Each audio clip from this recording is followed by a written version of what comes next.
gerðist við jólaköttinn? Sá köttur var gríðarstór, fólk vissi ekki hvaðan hann kom eða hvert hann fór. Hann glennti upp glyrnurnar sínar, glóandi báðar tvær. Það var ekki heiglum hent að horfa í þær. Kamparnir beittir sem broddar, upp úr bakinu kryppan há, og klærnar á loðinni löpp var ljótt að sjá. Því var það að konurnar keftust við kamba og vefstól og rokk, og prjónuðu litfaran lepp eða lítinn sokk.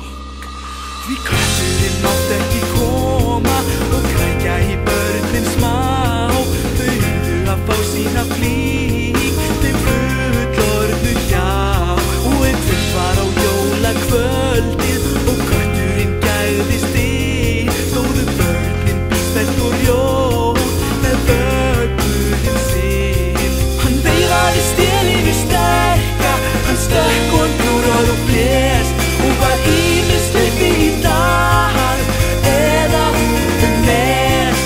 Hann saumaði sorgin og grim